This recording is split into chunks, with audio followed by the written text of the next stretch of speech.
Hello friends, welcome to mister Chanti talks. So friends, ఈరోజు Hollywood movie అయిన the blind movie OTT review మనమైతే తెలుసుకుందాం. ఈ movie 2023 September 23న only హాలీవుడ్లో release అవ్వడం అయితే జరిగింది. ఇప్పుడు చూసుకుంటే నెట్ఫ్లిక్స్లో 5 లాంగ్వేజ్తో స్ట్రీమింగ్ అవుతుంది. అందులో తెలుగు వాడే కూడా ఒకటి. Director by Andrew Hutt. ఈ మూవీ డ్రామా పరంగా చాలా scenes lag and boring feel అయితే అనిపిస్తూ ఉంటాయి. కాకపోతే ఈ మూవీ 1956 బ్యాక్డ్రాప్లో ఉంటుంది. పిల్ రాబర్ట్సన్ అనే వ్యక్తి తను TV star and business man. ఇతన్ని ఇన్స్పిరేషన్గా తీసుకొని ది బ్లైండ్ మూవీతో మన ముందుకు రావడం అయితే జరిగింది. ఇది బయోపిక్ సినిమా కాబట్టి కొన్ని సీన్స్ అయితే నచ్చుతాయి. అవైనా మోటివేషన్ చేసే డైలాగ్స్, అంతేకాకుండా కొన్ని ఇన్స్పైర్ అయ్యే సీన్స్, అంతేకాకుండా వైఫ్ అండ్ హస్బెండ్ వీరి మధ్యలో వచ్చే కొన్ని ఫైనాన్షియల్ ప్రాబ్లమ్స్, అలాగే చిన్న చిన్న గొడవలకి విడిపోవడం, మరలా కలిసిపోవడం, ఇలాంటి కొన్ని ఇన్స్పిరేషన్గా అలాగే కొన్ని మోటివేషన్గా అనిపిస్తూ ఉంటాయి. మిగతాది మాత్రం చాలా వరకు ల్యాగ్ అయితే అనిపిస్తూ ఉంటుంది.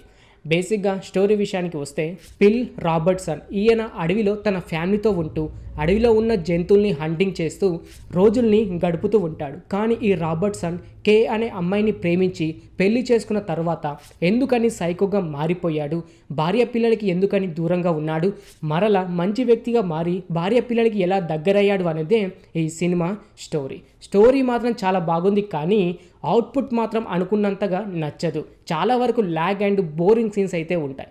ఫస్ట్ హాఫ్ ఆల్మోస్ట్ 30 మినిట్స్ వరకు అలా వెళ్తూ ఉంటుంది. ల్యాగ్ సీన్ అయితే యాడ్ చేశారు.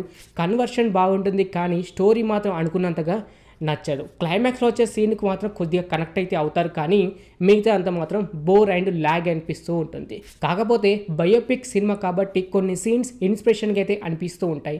అంతేకాకుండా మోటివేషన్ చేసే డైలాగ్స్ కూడా చాలా వరకు వర్కౌట్ అయితే అయ్యింది. బ్యాక్గ్రౌండ్ మ్యూజిక్ అయితే ఓకే అనేలాగైతే అనిపించింది.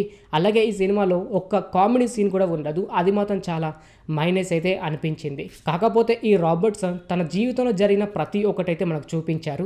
అది అయితే కొద్ది వరకు నచ్చుతుంది. అంతేకాకుండా 1956 బ్యాక్డ్రాప్ కాబట్టి ప్రతి ఒక్క సీన్ మీకైతే ఆ జనరేషన్లో చూసినట్టే అనిపిస్తూ ఉంటుంది. వాళ్ళు వాడే కారు కానివ్వండి, వేసే డ్రెస్సింగ్ స్టైల్, అలాగే హెయిర్ స్టైల్, ఇలా ప్రతి ఒక్కటైతే న్యాచురల్గా చూపించారు.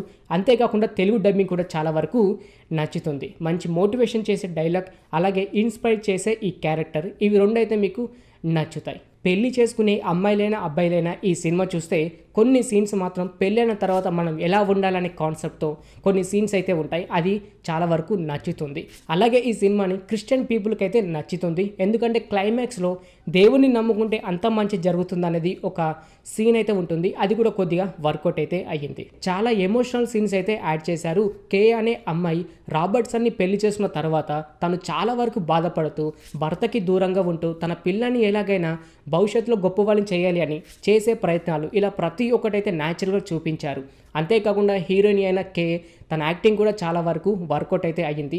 కొన్ని ఎమోషనల్ సీన్స్కి అయితే చాలామంది కనెక్ట్ అయితే అవుతారు. అలాగే ఈ రాబర్ట్సన్ యాక్టింగ్ కూడా చాలా న్యాచురల్గా అనిపించింది. కొన్ని ఎమోషనల్ సీన్స్ అండ్ కోపంగా చెప్పే డైలాగ్స్ కానివ్వండి చాలా వరకు అయితే నచ్చుతాయి. ఈ సినిమా ఫ్యామిలీతో చూడొచ్చు అంటే ఒక 3 to 4 కిస్ సీన్స్ అయితే ఉంటాయి. ఈ కిస్ సీన్ పక్కకు పెట్టేస్తే హ్యాపీగా చూసేయచ్చు. కాకపోతే చాలా వరకు బోరింగ్ అండ్ ల్యాగ్ సీన్స్ అయితే ఉంటాయి.